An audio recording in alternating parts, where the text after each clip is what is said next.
Welcome back to Y&R For Life, where we talk about all things Y&R related. We talk about what's going on, my predictions, what I think's going to happen.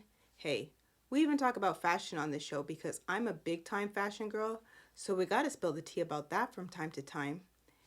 If you are new to this channel, my question is, what took you so long to get here? And if you are returning, what's up? Long time no see. It has been 2 weeks. I chose to take a break, spend some time with the family for Christmas and New Year's. And you know what? I believe health, family, that comes before anything else. So I took that time to, regroup and kind of just be with my family. So I hope everybody had a great holiday and Happy New Year, all those wonderful things. I wish you much success for 2024. We've had a lot of doom and gloom, but I'm hoping and that there is literally that rainbow after the storm. So I'm so glad to be back. And quite frankly, this last 2 weeks and even this week was just snore fest, like complete snore fest. I don't have the purple blanket because my daughter has it right now, but if she wasn't using it, I'd so be wearing it because it has been snore, snore, snore. And if anybody else saw the kinds of shenanigans that I saw, hopefully you agree with me. So I don't know. Again, this week was no exception to Snorefest. Okay, so my usual disclaimers. If you don't want to know what's going on, you kind of want to get caught up on your own, this might not be what you want to see or hear, but I am so grateful that you are here. And if you like what you see, you like what you hear, it would be so kind of you if you hit that like and subscribe button and hit the bell notification so that you don't miss a single video that I post here on Y&R For Life. And share, share, share. Why? Because sharing is caring. At least I like to think so. So, you know what? I'm not even going to get to the whole holiday season, although a feel-good moment was when Michael and Lauren renewed their vows and ushered in the new year by saying I do once again. To be honest with you, I kind of liked Chloe and Gloria's outfit more than I liked Lauren's. Ooh, did I say that? Well, yes, I did. However, because it looked a little raggedy. I don't know. Michael looked good. Kevin looked good, but Lauren just looked a little bit of a hot mess. Not huge, but her whole dress just seemed like it needed a few passes over with the iron or a steamer or something like that. But that's just me. It is what it is. I love their love, and I don't know. There's nothing more than I can say about that. Okay, so I'm going to try my best to get through this week because I know I fell asleep a good couple of times.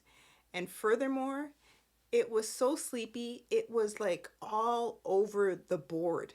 Like, you couldn't keep track. I talked to somebody about it and they're like, I don't even know what's going on. It doesn't even make any sense. I'm like, okay, I thought I was the only one, but okay. So let's talk about who I really don't like to talk about. And quite frankly, she is getting right under my skin. That would be Christine, aka Cricket, aka The Bug. And her and Danny and Phyllis. Okay, so basically, I don't know. Are they even in a full-fledged relationship? Like, they seem to do this a lot on this show where you're not even sure if there's like a full-blown relationship going on, or I don't know. So anyway, At one point in time, Phyllis had made her way over to Daniel's place. I say Danny, but might as well be, but Daniel's condo. And Danny was there, and story short, she ends up with Danny. And Danny, mind you, he did not push her away. He was all into it. And she was like, you know you feel it. You know you feel it. And I'm like, yes, he does. But he is so caught up on cricket that, sorry, Phyllis, you're going to have to do a whole lot more in order to get Danny to come over to your side. Just saying. So now we have Cricket, who is acting like a little schoolgirl. And she's like sticking it to Phyllis every chance she gets, and is like, look, you know, Danny doesn't want anything to do with you, and you're basically, she's saying like, you're embarrassing yourself, Phyllis, and you know, I already know that you tried to put the moves on Danny, and you know what, he and I had a wonderful time. So now we know that Cricket is enjoying this to the point where they were at the coffee shop when this was going on, and in comes Summer going, guys, like seriously, this is how you want to start the new year? This is what you want to do? Like, are you kidding me? Just a total... Let's just gloss over them, because quite frankly, Cricket is acting real crazy. Phyllis is, her little ominous self. Like, she knows she's going to get her man and whatever. Like, again, Cricket ends up speaking to Danny about how, let's kind of run away together and she'll plan everything. And Danny he's free. What else is he gonna do? Do a few little jingles on his keyboard? Ain't nothing going on with him, but whatever. We're just gonna gloss over them because, quite frankly, I consider that whole set of craziness like complete scene fillers. They don't need to be there. We know that Phyllis wants Danny for herself. We know Cricket clearly wants Danny for herself. And Danny, he doesn't know what he wants. It is what it is. Speaking of, he doesn't know what he wants, let's move on to Danielle Romalotti, who, Daniel, you are so simple. He's almost like do-gooder Chance. Daniel, sorry, you're so simple and you're so see-through.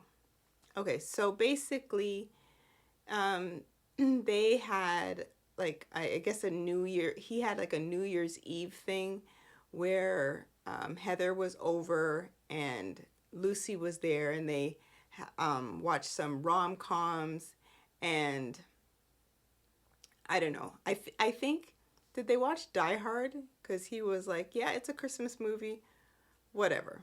So they had popcorn and the whole 9 yards. Well, pushing forward, Daniel, he falls asleep, as well as Lucy. Okay, Heather she's wide awake. Well, she looks over and was like, oh, well, she's saying to herself, like, Daniel's asleep, now's my chance. So she nice and gingerly, puts herself on his chest. Well, lo and behold, Lucy wakes up and she gets like a blanket, throws it over top of them, and then takes a picture of this. That's what we call evidence. Now, even though Daniel was unaware of what was going on, sorry, the picture doesn't lie. it's right there.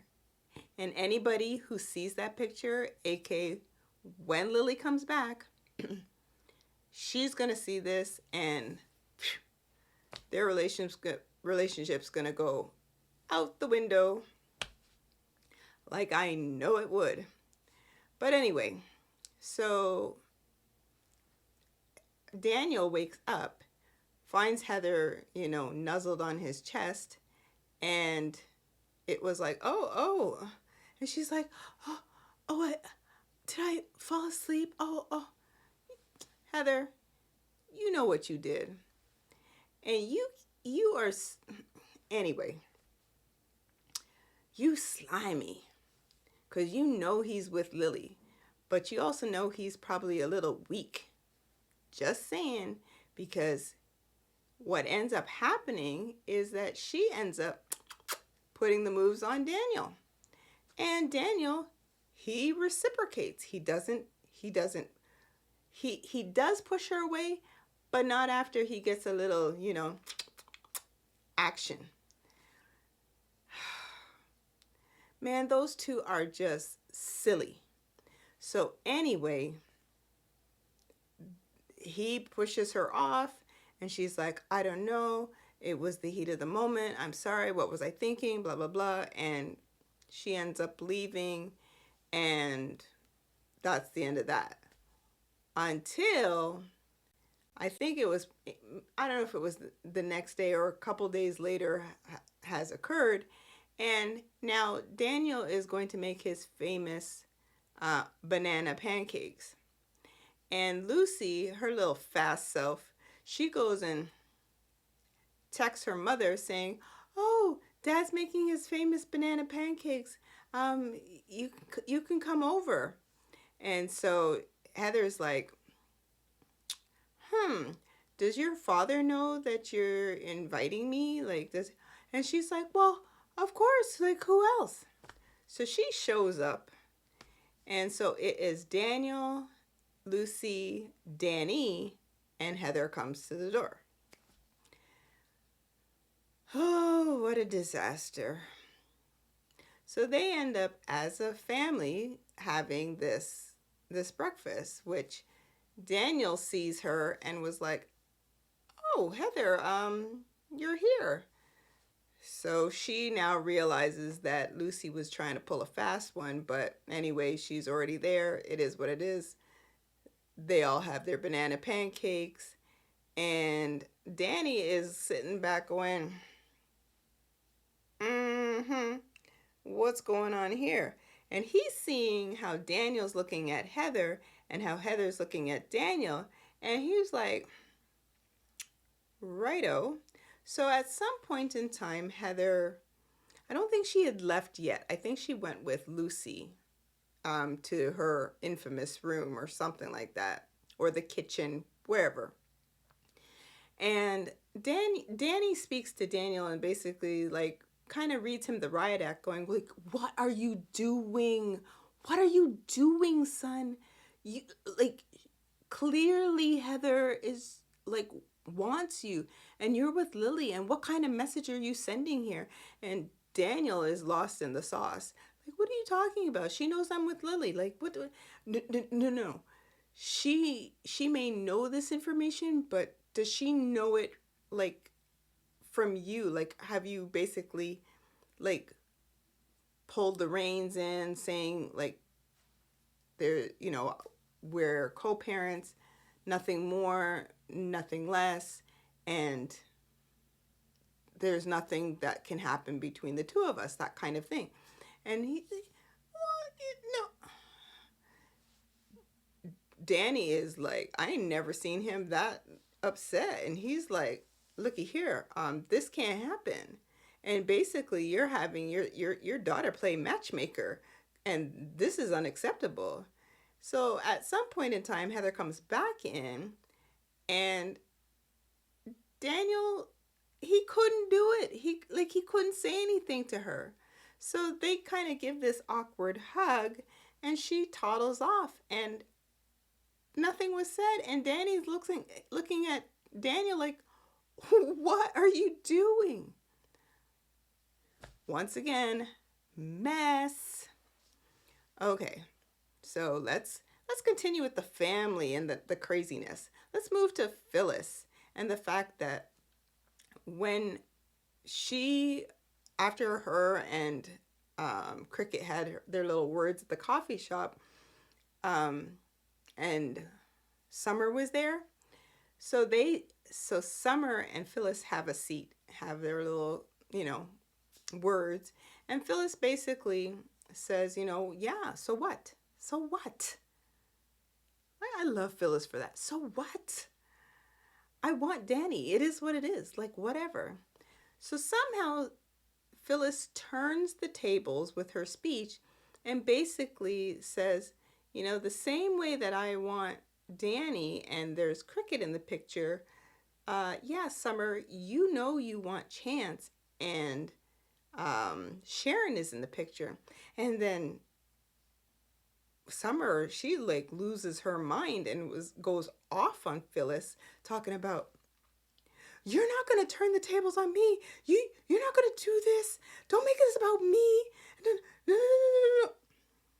And she's like, I'm just saying, the same way that you want Chance is the same way that I want Danny, and don't let this year pass you by without going after what you want, no matter what the consequences are.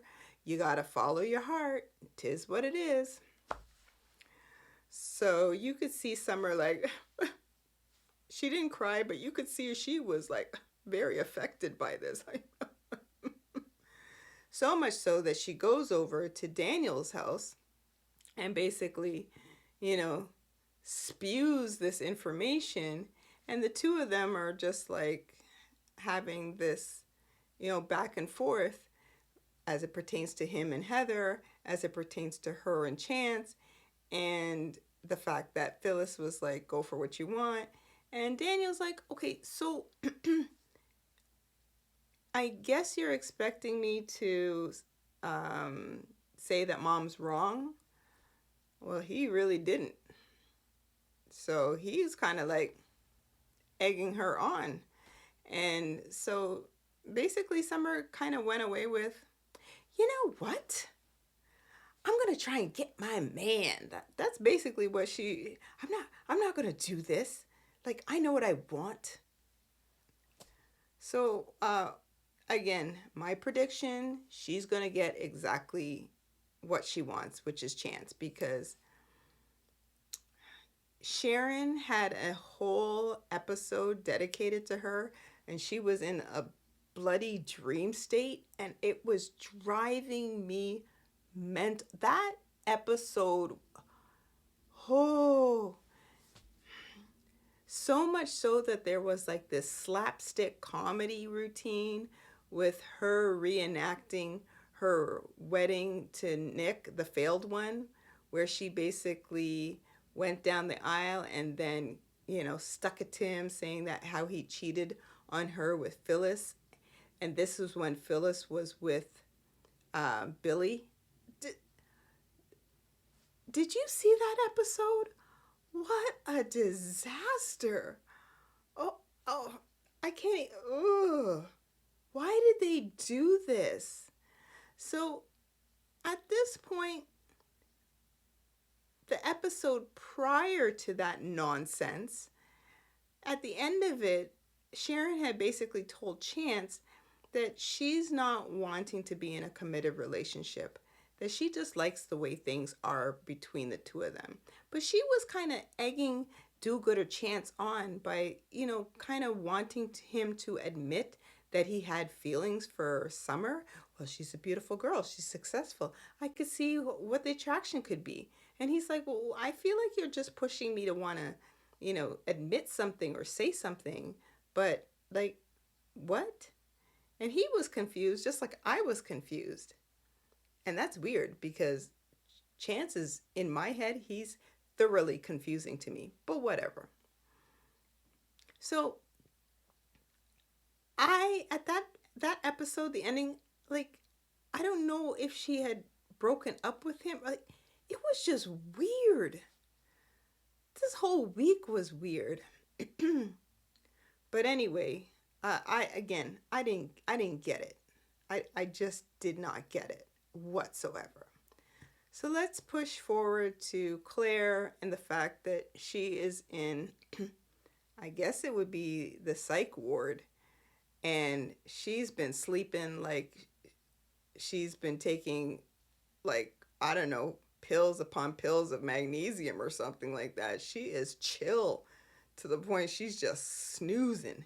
And at one point, she had a whole little montage, like like where she was going on about, I'm a horrible person, I can't even call them my parents, you know, I'm like, nobody's gonna want me because I'm just dreadful, and you know Jordan left me, and she basically saved herself, and she's trying to kill me, and even though I tried to do her bidding, and she just went on and on and on, and I'm like, is this over? Okay, so anyway, we know that from before, Victoria had told, you know, Nick, Victor, Nikki, and I believe Adam as well, that she was going to take a leave of absence because she wants to take care of situations with Claire. And in theory, she wants to be like the mother that she always wanted to be to baby Eve, aka Claire, whatever. She brought her books and all kinds of. I'm like, what the hell were the books for? Just saying. Cole was, he had popped in at one point in time, and like, what is he there for? Just, and again, there's Claire all curled up in the fetal position. And at one point in time, again, Cole's not there. It's Victoria, and she's in the room. She's put the books on her bed, and Claire wakes up. They have their little back and forth conversation. And by the end of that conversation, Claire is like, yeah, don't come back. And I'm going to tell them not to let you come see me, like, not to let you in. And baby Eve died. And yeah, basically, how could you love the unlovable? I'm unlovable. Like, I find it hard to believe that you would look at me as your daughter when I tried to kill you, and I could have killed you. We know this. Like, okay, we know this. But Victoria is all in a tizzy. She told Nikki that she's afraid that she is losing her daughter all over again, and this time for good. And she is beside herself. Victoria, go get one of those little magnesium pills that Claire's probably been popping, and just chill out, because you need to relax. That whole thing is not over. You'll see her again. Don't worry about it, baby girl. Yeah. Oh boy. Speaking of baby girl.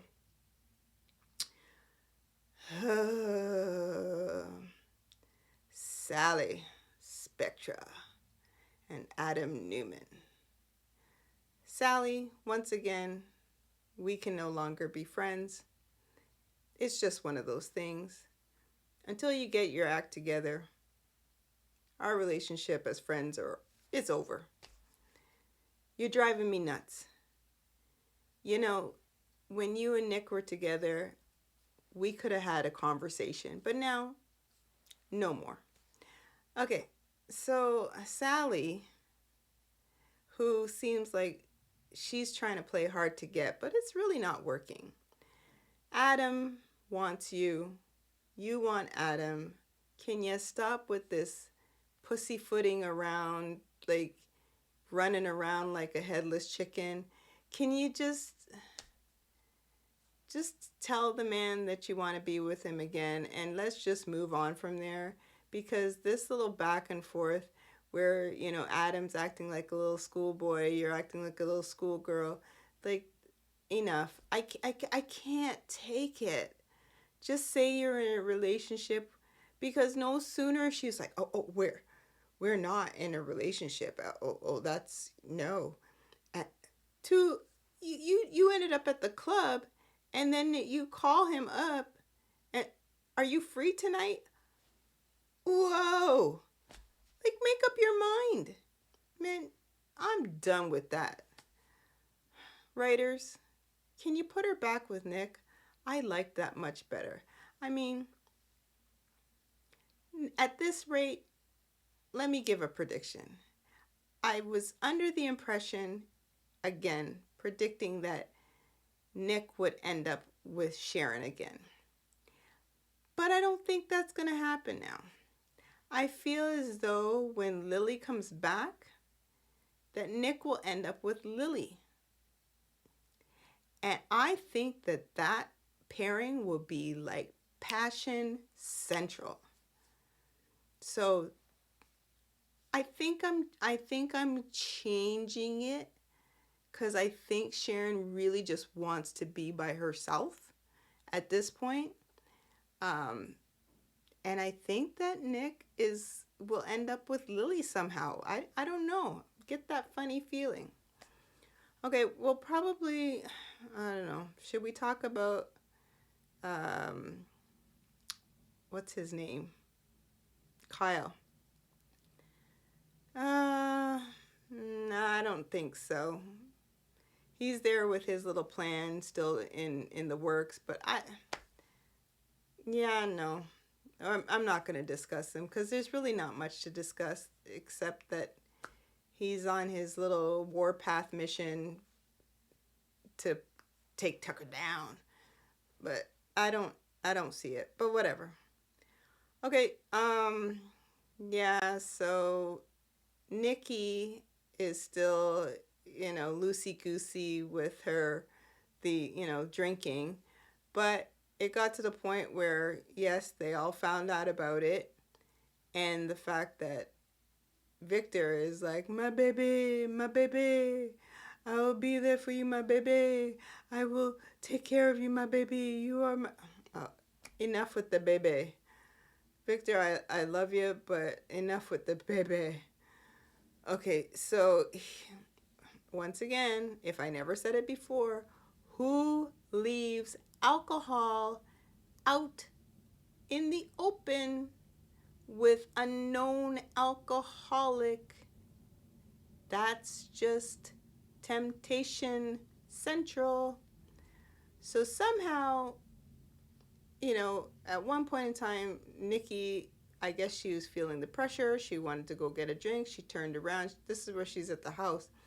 And there's just basically like a tray of, I think it was water or just some glasses. And, in comes Scruff McGruff Victor, because he looked like he maybe had, 1-2 knock him out session. And he is like, I removed the temptation. Okay. So she's like, oh, thank you, Victor. Oh, So she's been to AA meetings. Slimy Nate, who isn't so slimy anymore, and he saw her at society, probably getting ready to take a drink, because she had her little flask with her, even though she asked for sparkling water. So she had her little flask with her, and I think she poured it in there, but whatever.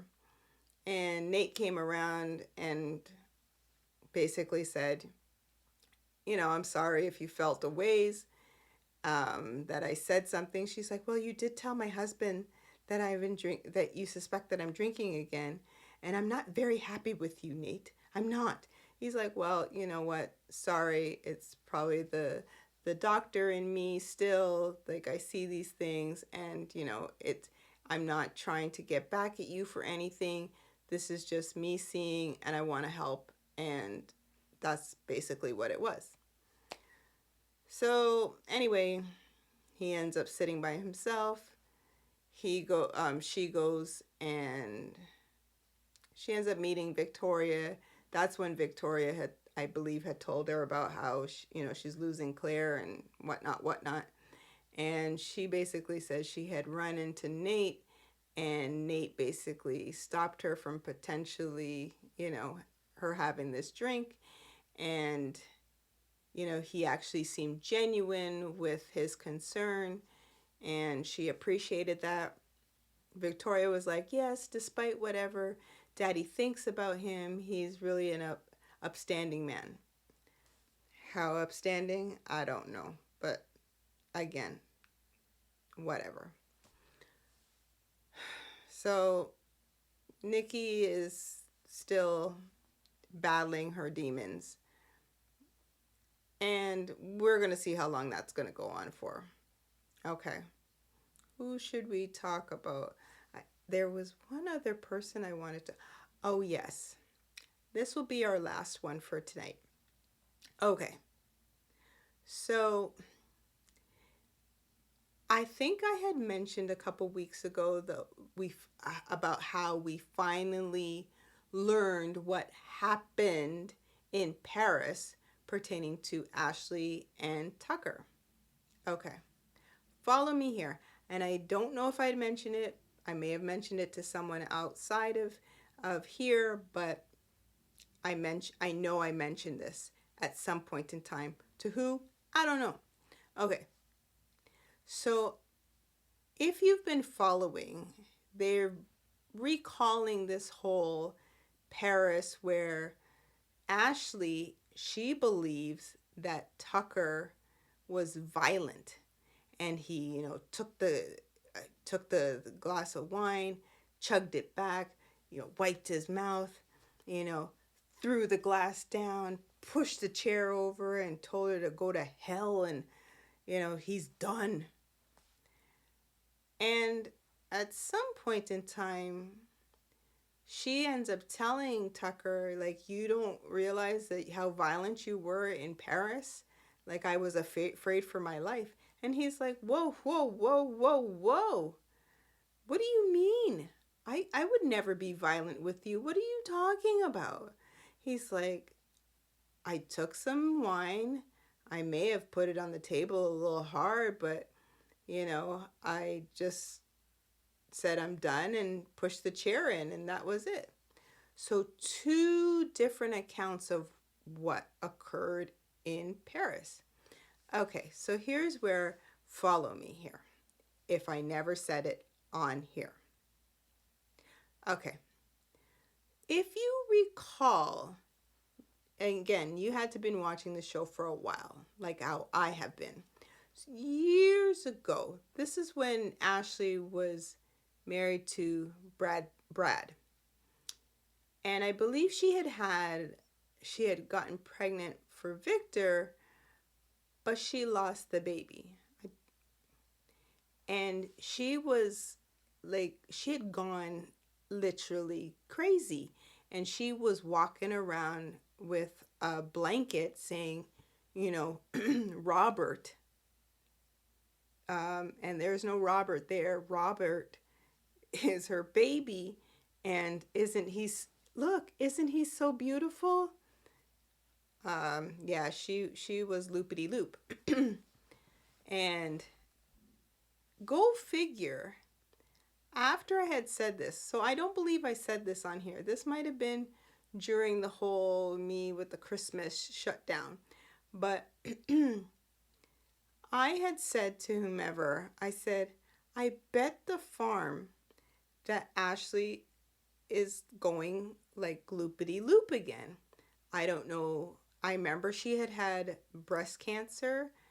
And again, my condolences to everyone who has been affected by cancer in any way, shape, or form.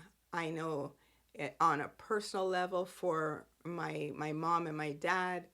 And my heart goes out to anybody who is going through that, or who has gone through it, or who has unfortunately passed because of it. So I don't I don't make light of it whatsoever. However, soap opera land, I be- Ashley had breast cancer. So I can't remember. I believe that the whole, you know, trauma from losing this child made her go again loopity loop. And go figure, during the holiday season, don't they play like two episodes where she leaves the house and at where she was with Brad, and boom, there she is with this blanket, and allegedly Robert is underneath this blanket, and it was a New Year's Eve party, and she just finds herself sitting down, and Victor is the one that ends up finding her, and she's amongst a whole slew of people at some point in time, and again she's there cradling quote unquote Robert while she is sitting on the floor. So my prediction is that, moving it to present day, Ashley is losing her noodle again. I don't know if it's based on sickness of some sorts, but she really believes that this has happened. And even Tucker's like, why? No way, I would never do that.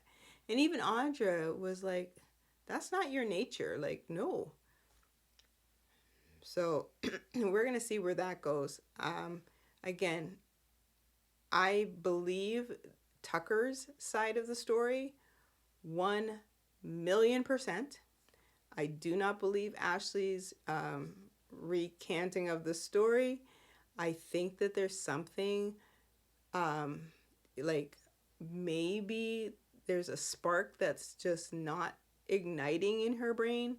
Like something maybe clinical, and yeah. So I think that we'll learn that there's something going on with Ashley, because it doesn't make any sense. No. So what are your thoughts on that? Do you think that she's like sickly and something's going on? Just saying. But anywho, that was pretty much the week. I can't even tell you it was a roller coaster per se. It was almost like you took a deck of cards and just threw them up in the air and hoped for the best. Or you took a pack of pencil crayons and just dashed it on the floor, and, you were hoping for, for the best where that was concerned, looking for whatever particular color, and it just wasn't there. Something was going on that was a complete miss on this whole week. So I'm glad it's over, because man, I know I fell asleep a good couple of times. So I'm really hoping that this coming week will be much, much better. Whoa, what a week. So anyway, if you have stuck around to the end of this video, I am so grateful. I really appreciate your time. Love having you here. Love being back. Again, 2 weeks. I missed you. I missed you. I missed this. Not too many shenanigans that I can even, laugh about, because I was just so utterly confused. But hopefully we get some more jokes this week, and see where it takes us. So again, if you like this type of content, you like what you see, you like what you hear, it would be so kind if you hit that like and subscribe button before you go, and hit the bell notification so that you don't miss a single video that I post here on Y&R For Life. It has been a complete blast. I love you all. And again, I look forward to seeing you on the next video. See where this crazy Y&R ride takes us. So bye for now.